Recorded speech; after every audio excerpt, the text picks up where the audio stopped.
শুভ সন্ধ্যা। কেমন আছেন সবাই? আজ 25শে নভেম্বর, সোমবার 2024। এখন সকাল 8টা 5 কি 10 হয়েছে আমার এখানে এডমন্টন, কানাডাতে।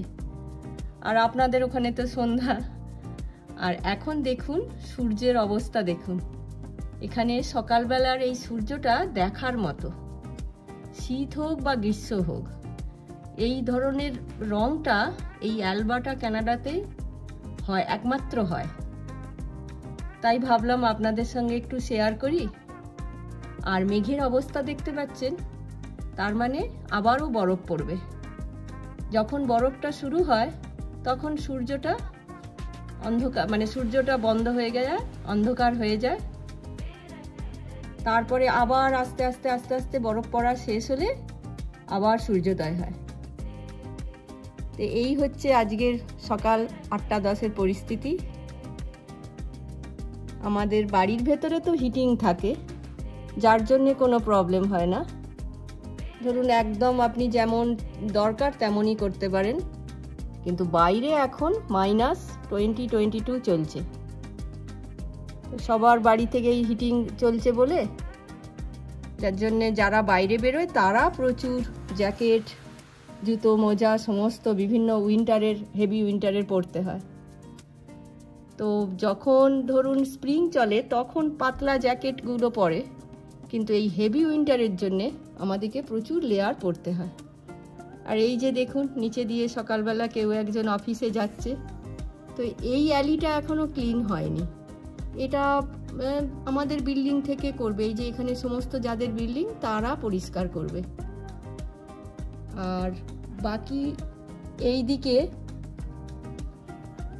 এই যে সামনের অ্যাপার্টমেন্টগুলো, এইটা 4 তলা, এটাতে লিফট থাকে না।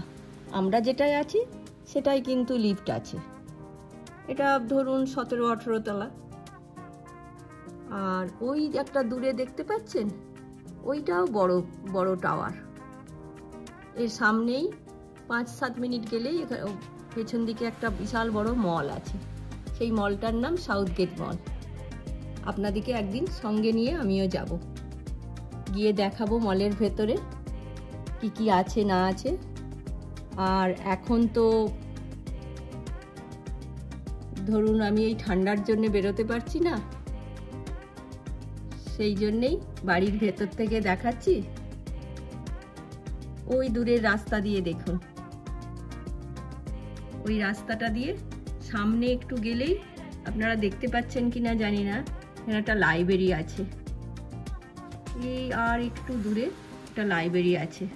ওখানে বাচ্চাদিকে নিয়ে যায় তার মায়েরা, পড়াশোনা করে, একটু খেলে ধুলে, আবার গল্প করে, দিয়ে চলে আসে আবার বিকালবেলা। যাদের ছোট ছোট বাচ্চা এখনও স্কুলে যায়নি, আমরাও যেতাম।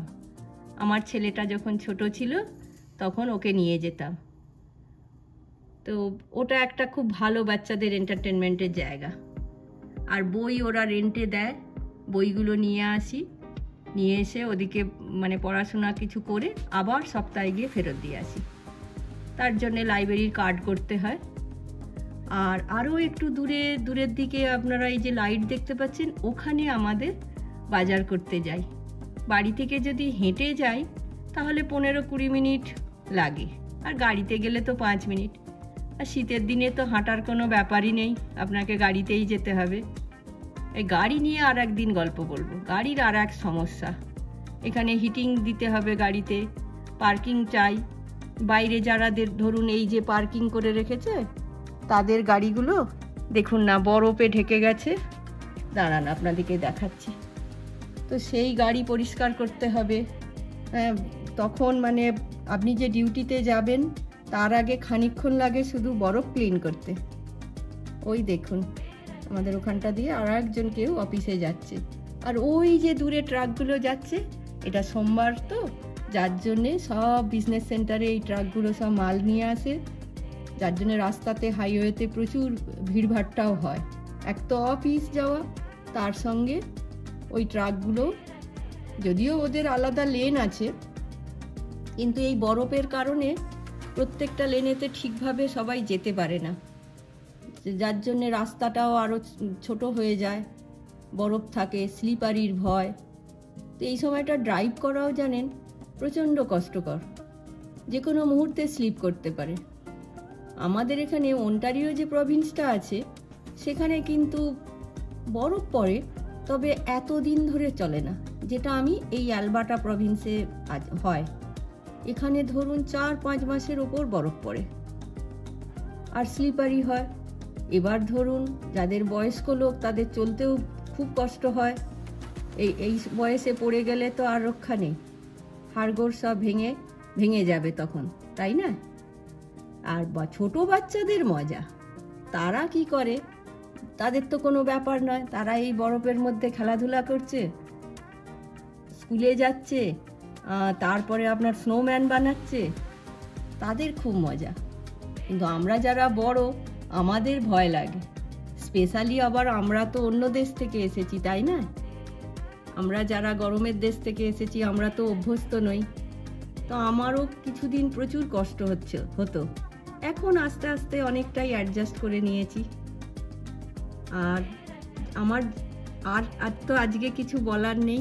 যদি ভিডিওটা ভালো লাগে প্লিজ লাইক, কমেন্ট, সাবস্ক্রাইব করবেন। আমার চ্যানেলের নাম প্রবাসী কণিকা। ঠিক আছে, নমস্কার। সবাই ভালো থাকবেন, সুস্থ থাকবেন, সাবধানে থাকবেন। আজ তাহলে রাখি, আবার কালকে আসবো। ওকে, টাটা।